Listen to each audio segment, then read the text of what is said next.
Namaste everyone.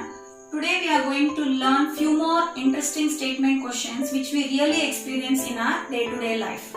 So already I completed in the previous video till question number 8 from exercise 4.3. Now I am going for the next question, that is question number 9.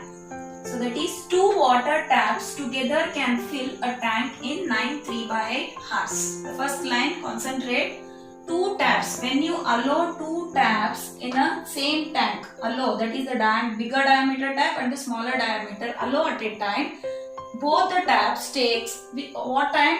It takes 9 3/8 hours to fill that full tank.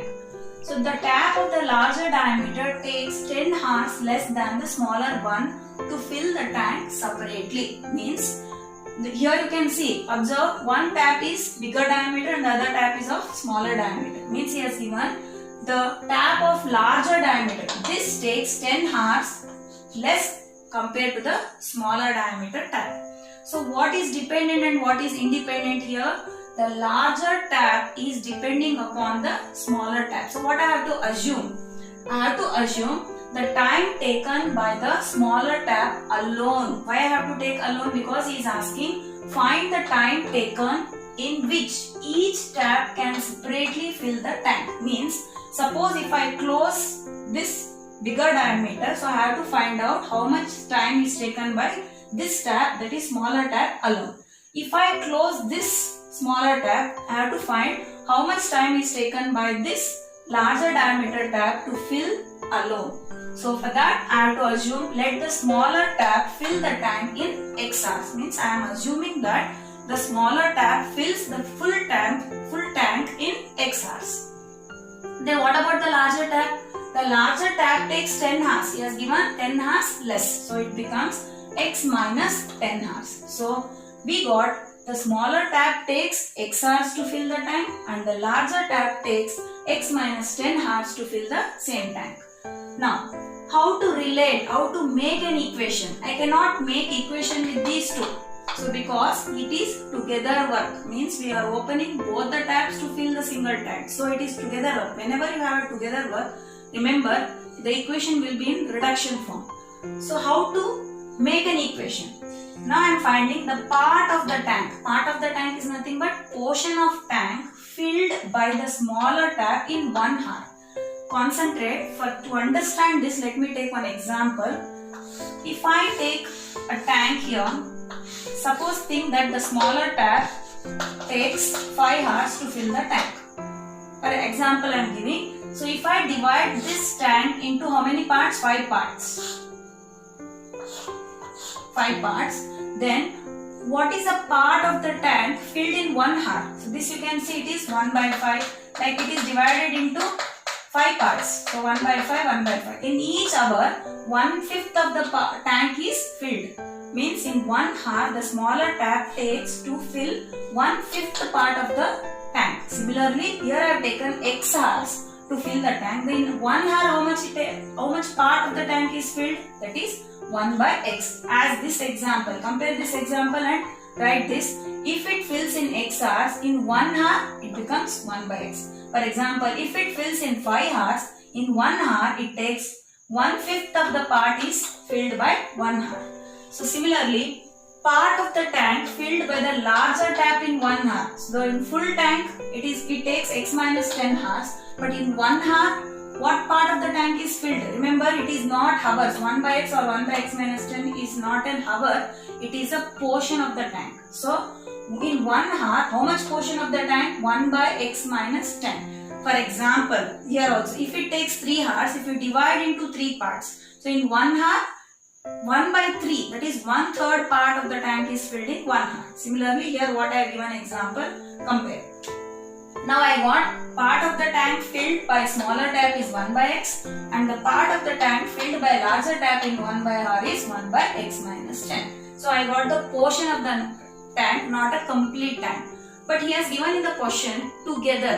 When I both add, together means what? I should add 1/x plus 1/x minus 10. This is together portion in 1 hour filled by both the taps, that is together.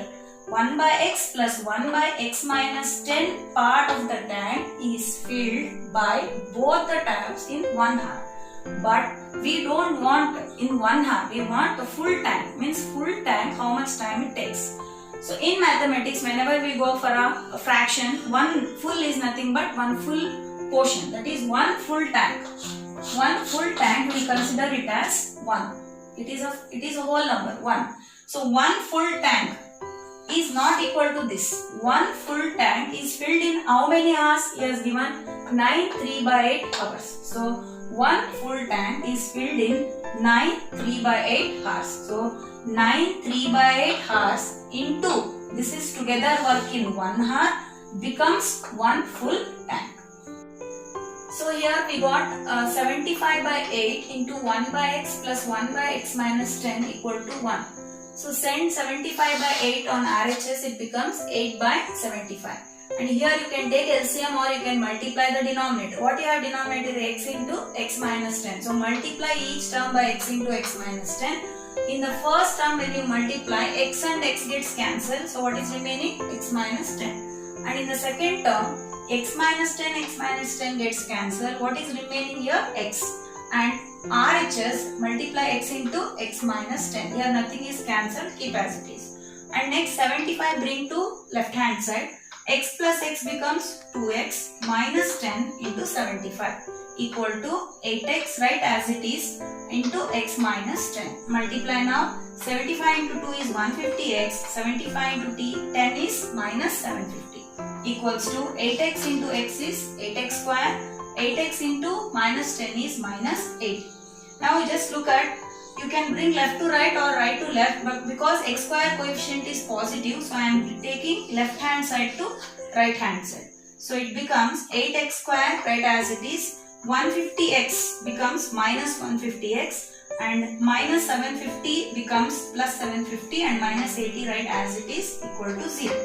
Now just simplify this. 8x square minus 150x minus 80 plus 750 becomes here minus 230x. So here you got 8x square minus 150 minus 80 is minus 230x plus 750 equal to 0. So here 8x square, you can see the common factor in 8, 230 and 750. So you can divide it by 2. So you get 4x square minus 115x plus 375 equal to 0. So we got a quadratic equation which is in standard form. From here onwards you can go with any method. So here I am taking splitting method. So middle term is minus 115. So you can split with 100x and 15x. That is minus 100x minus 15x becomes minus 115. So take 4x common in these two terms. So what is remaining? X minus 25. So next here you take minus 15 common, x minus 25 is remaining. So the two factors are x minus 25 and 4x minus 15 equal to 0. So when I equate to 0, x minus 25 equal to 0, x equal to 25. 4x minus 15 equal to 0, x equal to 15 by 4. Once you recall what we assumed as x, we assumed the time taken by the smaller tap alone to fill the tank be x. Means here we got two answers, 25 and 15 by 4. 15 by 4 time can be in fraction also. But why this case is neglected? Because in the question he has given the time taken by the larger diameter is 10 hours less than the smaller tap. But here we got less than 10 hours. That's why this case is neglected. So x equal to 25, that is the time taken by the smaller tap is x equal to 25 and this case is neglected. So here we got x equal to 25 and this case was neglected. So what we assumed x, we assumed the time taken by the smaller tap as x. So therefore the time taken by the smaller tap x is 25 hours and the time taken by the larger tap, that is separately, by x minus 10, that is 25 minus 10, 15 hours. So let us move for the next question, question number 10. So an express train takes 1 hour less than a passenger train to travel 132 km. So he has given an express train takes 1 hour less than the passenger train to travel 132 km between any two places. If the average speed of an express train is 11 km per hour more than that of the passenger train, means he has given the speed of the express train is 11 km per hour more than the passenger train. Here, and he is asking, find the average speed of both the trains. So now which train I have to assume? So I already said you in the before videos, dependent and independent variable. So which is dependent and which is independent here? The average speed of this express train is depending upon the passenger train. That is, express train is depending upon passenger, means passenger becomes independent. So we have to assume the independent variable always. Let the speed of the passenger train equal to x km per hour. Then the speed of the express train, how many km per hour more? Given in the question, 11 km per hour more. So it becomes x plus 11 km per hour. Now I got speed of the passenger train and also speed of the express train. And he has given in the question the distance travelled is 132 km by both the trains. Now how to connect these three as an equation? We cannot connect directly. So we have to go for, he has given one more sentence in the first sentence, that is a relationship between hour. That is, an express train takes 1 hour less. So it is correct that every time an express train moves faster than the passenger train. So how much faster? 1 hour less, that is early. So here the time taken. So we have to find now time taken by the passenger train and also time taken by an express train. So time taken by the passenger train. What is the relationship between time, distance and speed? So you know that time equal to distance by speed. So let us take the passenger train. Time is t1, that is 132. Distance divided by speed, because speed I have assumed as x. And similarly, time taken by an express train, that is t2, becomes 132 whole divided by x plus 11, because the speed is x plus 11 hour. Now let us frame an equation. We got 132 by x is the time taken by the passenger train. 132 by x plus 11 is the time taken by an express train. And he has given in the question, an express train takes 1 hour less than the passenger train. So with keeping in mind this equation, you have to frame an equation. So when speed is increased by 11, I already told you when speed increases, time decreases. It is an inverse variation. So when speed is increased by 11, the time decreases by 1. In the question he has given 1 hour less. So we got an equation, 132 by x plus 11 equal to 132 by x minus 1. Now it is not in standard form, so make it in standard form. So by multiplying each term by x into x plus 11. When I multiply here x into x plus 11, x plus 11 and x plus 11 gets cancelled, so we get x. And here x gets cancelled, we get x plus 11. And in the third term, write as it is, x into x plus 11. Simplify. 132x equals to 132 into x is 132x. 132 into 11 is 1452, minus x into x is x square, minus into plus minus 11x. Now here you can observe on either side one term is same. So I can cancel 132x, 132x. You can shift this side, becomes minus, or else you can cancel directly. So when I cancel, you can observe here on the right side you get 0. Now think once whether to shift right hand to left hand or left hand to right hand. X square coefficient is negative. I always tell you make it positive for a better simplification. So I am shifting right hand part to left hand. So minus x square becomes plus x square, minus 11x becomes plus 11x, and plus 1452 becomes minus 1452. So we got an equation now. Now you can use any method. So I am using splitting 11x is in the middle. 44x minus 33x is nothing but 11x. So we can write x square plus 44x minus 33x minus 1452 equal to 0. So take x common, we get x plus 44, minus 33 common, we get x plus 44. So we get two factors, one is x plus 44 and the another factor is x minus 33. So equate both to 0. X becomes minus 44 and another x becomes 33. So once recall what we assumed as x, we assume speed of the passenger train is x. So you know that speed cannot be negative. So in this 2, minus 44 is neglected. Therefore, speed of the passenger train is x is 33 km per hour. What about speed of express train? We assumed it as x plus 11. Therefore, it becomes 33 plus 11, that is 44 km per hour. Let me move for the next question, that is question number 11. So he has given that sum of the areas of two squares is 468 meter square, and also given if the difference of their perimeters is 24 meter, find the sides of the two squares. So totally question is involved with the perimeter and area of the square. So before I start this question, let us recall what is perimeter and area. So the perimeter is nothing but the boundary of a square. So how many sides are there? 4 sides. As you know, in a square all the sides are equal. So therefore the perimeter of the square is 4 into side, because all the sides are equal. So perimeter is 4 into side. And area of square is, as you know that area of rectangle is length into breadth, and here square both length and breadth are same, so it becomes side into side. So keeping in these two formulas in the mind, so let us start the question. Sum of the areas of two squares is 468. So directly I cannot take the first sentence and frame an equation.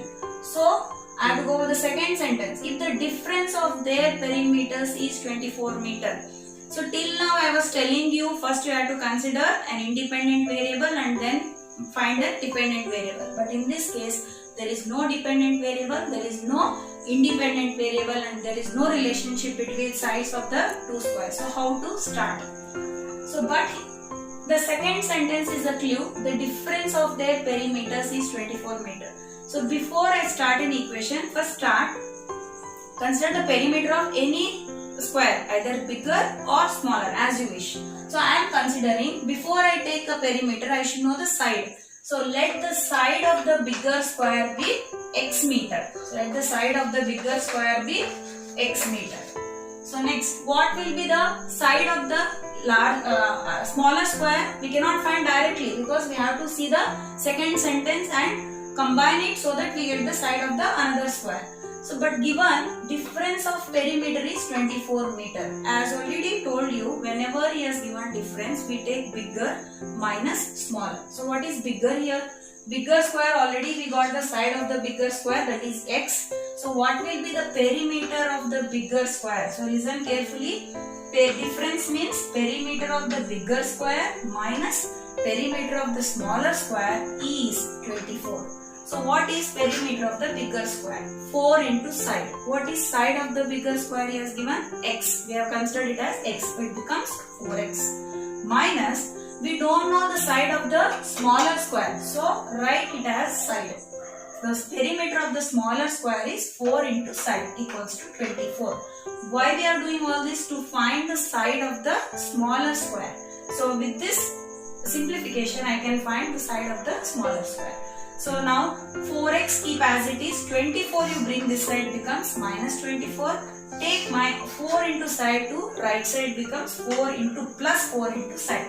And reverse, we get 4x minus 24 equals to 4 into side. So what will be the side of the smaller square? This only I am finding. This is a variable. The side of the smaller square is equals to 4x minus 24. If I bring 4 down, it becomes divided by 4. That is 4x minus 24 divided by 4. You can see here 4 I can take common. 4 ones are 4 6 are. So x minus 4 gets cancelled. You get x minus 6 meter. So I got the side. I consider the side of the bigger square as x. Using the second sentence in a question, we could find the side of the smaller square. So I got side of the bigger square and also side of the smaller square. So with these two, can I connect to get an equation? No. One more sentence he has given in the first line, that is sum of the areas of two squares. What is meaning of sum? Sum is plus. Areas of two squares. You know area of square is side into side. Now take area of the bigger square. Tell me. Area of the bigger square is side into side becomes x into x. Becomes what? X square. Sum. Because he has given sum, so it becomes plus. And area of the smaller square. What is the side of the smaller square we have? x minus 6. The side into side becomes x minus 6 whole square. So sum is given as 468. So we got x square plus x minus 6 whole square equal to 468. So we got an equation x square plus x minus 6 whole square equal to 468. Simplify this. X square, use here a minus b whole square and simplify, do it mind calculation. So a square is x square minus 2ab, that is 2 into x into 6, that becomes 12x, plus b square is 6 square, that is 36, and bring 468 to left side, becomes minus 468 equal to 0. So we got x square plus x square is 2x square minus 12x. So simplify these two, we get minus 432 equal to 0. You can see 2, 12 and 432 has a common factor 2. So divide it by 2. So we get x square minus 6x minus 216 equal to 0. So we can do now any method. So I am going for factorization. So middle term is minus 6 and the product is minus 216. Minus 18 plus 12 is minus 6. Minus 18 into 12 is minus 216. So x square minus 18x plus 12x minus 216 equal to 0. Here you take x common, so we get the factor x minus 18. In these two terms take plus 12 common, so we got x minus 18. So we got two factors, x minus 18 and x plus 12 equal to 0. Now equate the two factors. X minus 18 equal to 0, we get x equal to 18, and x plus 12 equal to 0, we get x equal to minus 12. What is x? We assumed x as the side of the bigger square. So side length means length cannot be negative. So in this 2, I cannot take minus 12 as the side of the bigger square. So what is the conclusion? What is the side of the bigger square now? 18 meter. And what is the side of the smaller square? We assumed it as x minus 6. 18 minus 6, that is 12 meter.